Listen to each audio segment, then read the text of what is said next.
Big boss Kannada season 12ರ ಅತಿ ಕಿರಿಯ contestant ಆಗಿರೋ ಕಂಟೆಂಟ್ ಕ್ವೀನ್ ರಕ್ಷಿತಾ ಶೆಟ್ಟಿ ಅವರ ವಿಷಯ ಒಂದಲ್ಲ ಒಂದು ಕಾರಣಕ್ಕೆ ಚರ್ಚೆ ಆಗುತ್ತಲೇ ಇರುತ್ತೆ. ರಕ್ಷಿತಾ ಶೆಟ್ಟಿ ನಾಟಕ ಮಾಡ್ತಾರೆ, ಜಗಳ ಆಡುವಾಗ ನಮ್ಮೆದುರು ಬರೋ ಮಾತುಗಳು ಸುದೀಪ್ ಸರ್ ಎದುರು ನಿಂತೋಗೋದ್ಯಾಕೆ, ಎಲ್ಲ ಬರೀ ನಾಟಕ ಅನ್ನೋದು ಅಶ್ವಿನಿ ಗೌಡ, ಕಾಕ್ರೋಚ್ ಸುದಿ, ರಿಷಾ ಹಾಗೂ ರಾಶಿಕಾ ಅವರ ಆರೋಪ. ಆದರೆ ಈ ಆರೋಪವನ್ನ ರಕ್ಷಿತಾ ಅಲ್ಲಗಳೆದಿದ್ದಾರೆ. ಅಷ್ಟೇ ಯಾಕೆ, ಕನ್ನಡ ನಾಡಿನ ಜನತೆ ಕೂಡ ಇದನ್ನ ಒಪ್ಪೋದಿಲ್ಲ. ಇನ್ನು ಈ ವಿಚಾರವಾಗಿ ಕಿಚ್ಚ ಸುದೀಪ್ ಅವರು ರಕ್ಷಿತಾ ಶೆಟ್ಟಿ ಪರ ವಹಿಸಿಕೊಂಡು ಆರೋಪ ಮಾಡಿದವರಿಗೆ ಕ್ಲಾರಿಟಿ ಕೊಟ್ಟಿರೋದು ಫ್ಯಾನ್ಸ್ಗೆ ಇನ್ನಷ್ಟು ಖುಷಿ ಕೊಟ್ಟಿದೆ. ಛೋಟಾ ಪ್ಯಾಕೆಟ್ ಬಡಾ ಧಮಾಕ ಅಂತ ಇದಕ್ಕೆ ಹೇಳೋದು ಅನ್ಸುತ್ತೆ. ಯಪ್ಪ, ಇಷ್ಟು ಪುಟ್ಟ ಹುಡುಗಿ ಎದುರುಗಿರುವವರು ಯಾರೇ ಆಗಿರ್ಲಿ ಡೋಂಟ್ ಕೇರ್ ಅನ್ನದೇ ಸತ್ಯ ಅನಿಸದನ್ನ ಗಟ್ಟಿಯಾಗಿ ಮಾತನಾಡೋದು ನೋಡಿದ್ರೆ ನಿಜಕ್ಕೂ ಒಂದು ಕ್ಷಣ ಹಬ್ಬ ಅನಿಸುತ್ತೆ. ಮೊನ್ನೆ ಅಶ್ವಿನಿ ಗೌಡ ತನ್ನ ಹೆಸರನ್ನ ಪವರ್ ಕಾರ್ಡ್ ಆಗಿ ಬಳಸ್ತಿದ್ದಾರೆ ಅಂದದ್ದನ್ನ ಒಪ್ಪದೆ ಮಾತನಾಡಿದ ರಕ್ಷಿತಾ ಶೆಟ್ಟಿ ಮೇಲೂ ಹರಿಹಾಯ್ದ್ರು. ಆದರೆ ಕ್ಯಾರೆ ಎನ್ನದ ರಕ್ಷಿತಾ ಈ ಬಾರಿ ಕೂಡ ತನ್ನ ಪರ ತಾನು ಗಟ್ಟಿಯಾಗಿ ನಿಂತರು.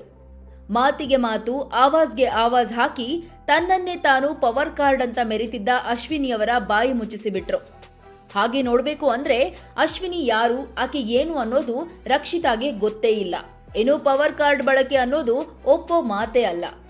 ಸಾಧನೆ 1000 ಇರಬಹುದು, ಆದ್ರೆ ನಡವಳಿಕೆಯಲ್ಲಿ ನಮ್ರತೆ ಇರದಿದ್ರೆ ಕನ್ನಡತಿಯಾದ್ರೇನು, ಕನ್ನಡ ಪರ ಹೋರಾಟಗಾರ್ತಿಯಾದ್ರೇನು ಕನ್ನಡಿಗರು ಎಂದೂ ಮೆಚ್ಚಿಕೊಳ್ಳಲ್ಲ. ಹೌದು, ಈ ಬಾರಿ ಬಿಗ್ ಬಾಸ್ ಮನೆಯಲ್ಲಿರುವ ಅತ್ಯಂತ ಚಿಕ್ಕ ಸ್ಪರ್ಧಿ ರಕ್ಷಿತಾ ತಾನು ಯಾರಿಗೇನು ಕಮ್ಮಿ ಇಲ್ಲ ಅನ್ನೋದನ್ನ ಅದಾಗಲೇ ಪ್ರೂವ್ ಮಾಡಿದ್ದಾರೆ. ಬಂದ ದಿನ ಯಾಕಾಗಿ ಬಿಗ್ ಬಾಸ್ ಅಂತ ಸುದೀಪ್ ಪ್ರಶ್ನೆ ಕೇಳಿದ್ರು. ಆಗ ತನ್ನನ್ನ ತುಳುನಾಡಿನವರು ನೋಡಿದ್ದಾರೆ, ಈಗ ನನ್ನ ಎಲ್ಲಾ ಕನ್ನಡಿಗರು ನೋಡ್ತಾರೆ, ಮೆಚ್ಚಿಕೊಳ್ತಾರೆ ಅಂತ ಸಿಂಪಲ್ ಆಗಿ ಹೇಳಿಕೊಂಡಿದ್ರು. ಅದು ಆವತ್ತಿಗೆ ಕೇವಲ ಒಂದು ಆಸೆ, ಹೇಳಿಕೆ ಅನಿಸಿತ್ತು. ಆದ್ರೆ ಆಕೆಗೆ ಅವಳ ನಡೆ, ಕೆಲಸ, ಬಿಹೇವಿಯರ್ ಬಗ್ಗೆ ಇದ್ದ ಕಾನ್ಫಿಡೆನ್ಸ್ ಆವತ್ತಿಗೆ ನಮಗ್ಯಾರಿಗೂ ಅರ್ಥವಾಗಿರಲಿಲ್ಲ. ಬಿಗ್ ಬಾಸ್ನಂತಹ ದೊಡ್ಡ ವೇದಿಕೆಗೆ ರಕ್ಷಿತಾ ಯಾಕೆ ಅನ್ನೋ ಪ್ರಶ್ನೆ ಹಲವರಲ್ಲಿತ್ತು.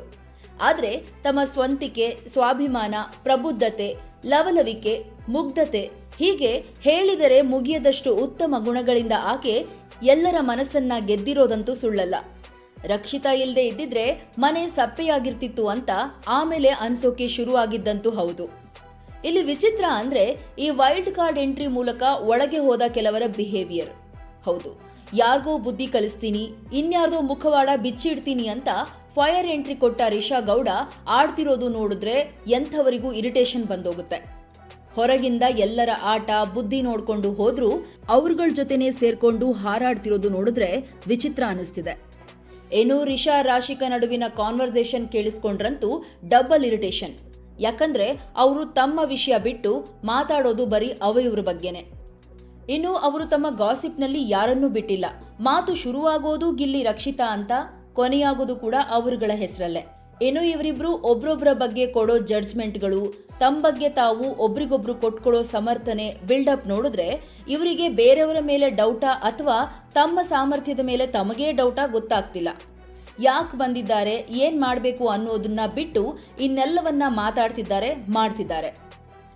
ಇನ್ನು ಈ ಬಗ್ಗೆ ಪ್ರೋಮೋ ಔಟ್ ಆಗ್ತಿದ್ದಂಗೆ ಕಾಮೆಂಟ್ನಲ್ಲಿ ವೀಕ್ಷಕರು ರಕ್ಷಿತಾ ಅವರನ್ನೇ ಸಮರ್ಥಿಸಿಕೊಂಡಿದ್ದಾರೆ.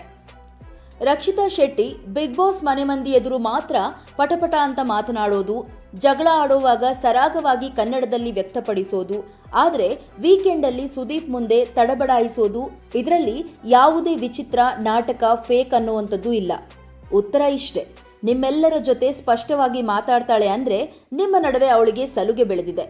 ನೀವು ಕೂಡ ಅವಳಂತೆ ಸ್ಪರ್ಧಿಗಳು. ಅದೇ ಸುದೀಪ್ ಸರ್ ಮುಂದೆ ಅವಳು ನರ್ವಸ್ ಆಗ್ತಾಳೆ, ಆಗ ನಾಲಿಗೆ ತೊದಲುತ್ತದೆ ಅಷ್ಟೇ ಎಂದು. ಇನ್ನು ಈ ಪ್ರೋಮೋ ಕಾಮೆಂಟ್ನಲ್ಲಿ ಅನೇಕರು ಅಶ್ವಿನಿ ಗೌಡ ಅವರೇ ಫೇಕ್ ಎಂದು ಬರೆದು ಪೋಸ್ಟ್ ಮಾಡಿದ್ದಾರೆ. ನಿಮಗೆ ನಮ್ಮ ಕಂಟೆಂಟ್ ಇಷ್ಟ ಆಗಿದ್ರೆ ದಯವಿಟ್ಟು ನಮ್ಮ ಚಾನೆಲ್ ಆಹಾ ಬಿಟ್ಗೆ ಸಬ್ಸ್ಕ್ರೈಬ್ ಆಗಿ, ಲೈಕ್ ಹಾಗೂ ಶೇರ್ ಮಾಡಿ. ಈ ರೀತಿಯ ಇಂಟ್ರೆಸ್ಟಿಂಗ್ ಅಪ್ಡೇಟ್ಗಾಗಿ ಬೆಲ್ ಐಕಾನ್ ಕ್ಲಿಕ್ ಮಾಡೋದನ್ನ ಮರಿಬೇಡಿ.